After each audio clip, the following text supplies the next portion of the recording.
In this second question, the diagram shows a kite A, B, C, D. The fact that they tell you a kite, all the kite properties should come to you quite intuitively. For example, in this diagram on the right, BC and DC will have the same length.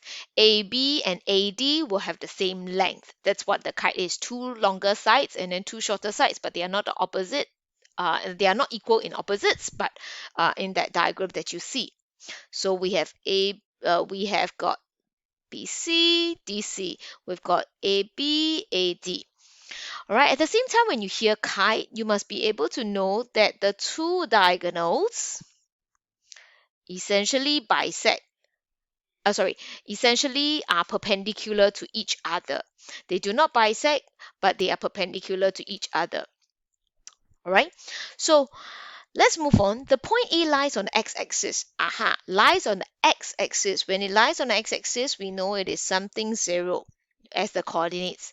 The point B, 3, 6, the point D, 12, 9, and the equation of BC, y equals 2x. These are values given to you as well.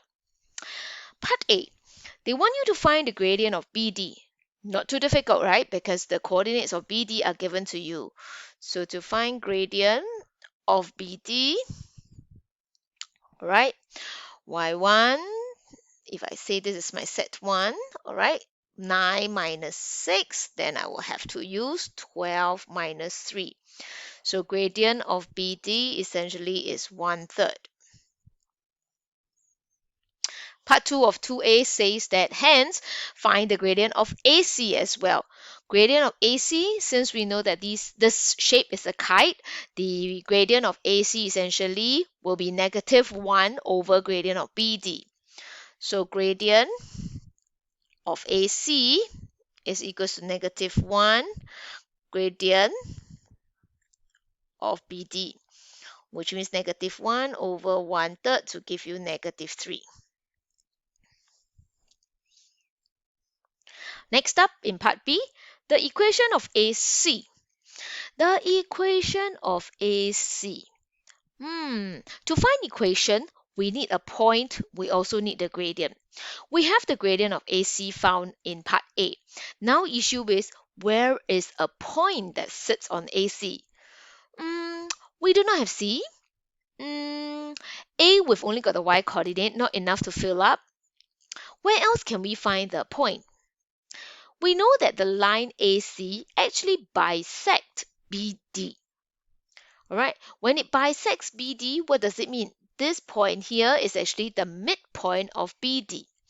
So if I go find midpoint of BD, all right, midpoint of BD will be 12 plus 3 over 2, that's the x coordinate. Then 9 plus 6 over 2, that's the y coordinate.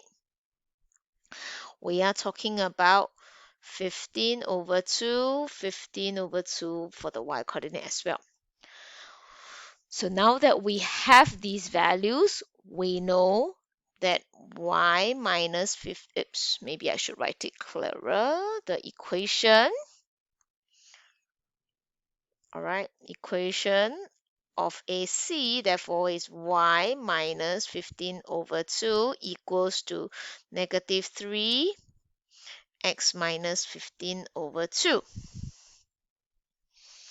All right, so if I solve this or tidy this, -3x, this one will give me plus 45 over 2, then plus another 15 over 2. Y equals to -3x plus 60 over 2, that makes 30. That's your equation of AC. With y equals to -3x plus 30 for equation of AC, part C of the question wants you to find the coordinates of A and the coordinates of C. The coordinates of A sits on the equation AC. The coordinates of C definitely will sit on AC as well. So given this as your equation of AC, and also knowing that your y coordinate of A is something 0, or rather the y coordinate of A is actually 0, I know that when y equals to 0, 0 equals to -3x plus 30. Therefore, your x is equals to 10 your A is 10, 0. Then what about C? C here. C is a part of BC. C is a point on AC. So since the point C sits on both the equation, all right, I have y equals to 2x as my first equation. I have y equals to negative 3x plus 30 in my second equation. If I equate both, right, I know 2x is equals to negative 3x plus 30. That means my 5x is equals to 30, x equals to 6. And when x equals to 6, y is equals to 12. Therefore, C is 6, 12.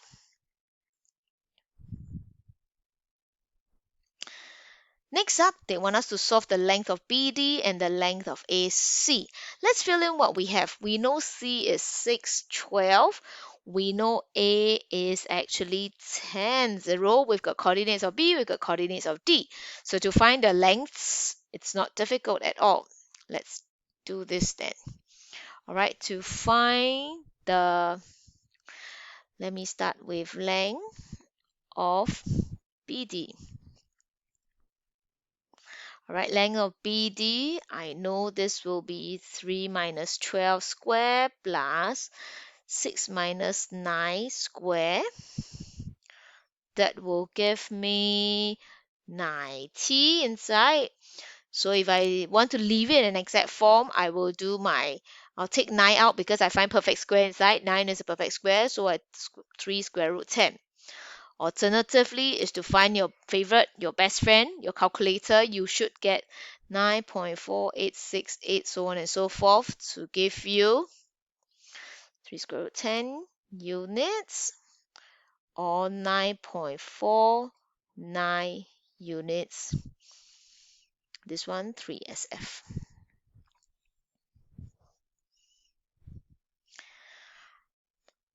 To find length of AC then. Length of AC, I'm sure it's not difficult for most of us. Length of AC, I have the coordinates, so I'm going to write that down. And that's going to be 10 minus 6 square plus 0 minus 12 square. That, if you calculate, should give you square root 160. I see the 16 there, so I'm going to do a perfect square to get 4 square root 10. Of course, some of you may choose to use your calculator. Then you should get an answer of 12.649 blah blah blah. That means 4 square root 10 units or 12.6 units in 3SF. Note, the question didn't specify that you must leave your answer in exact form, so the rounded off to 3 significant figure is okay. However, if the question specifies for you to leave in exact form, you have to leave it in 3 square root 10 or 4 square root 10. Last one, part E wants you to find the area of the kite. Not difficult. Kite is a polygon of 4-sided to be specific. All right, so in part E, to find area of kite, and what more, you have all the coordinates. That's beauty bonus for you. Let's go with 10, 0. I just want a 0. 12, 9. I have a 6, 12. Then I have a 3, 6. Then I have a 10, 0. Back again. All right, that will give me 90 plus 144 plus 36 minus 60 minus 36 minus 54. That's half, 120 to give you 60 units squared. With the 2 examples, we have come to the end of this section on coordinate geometry.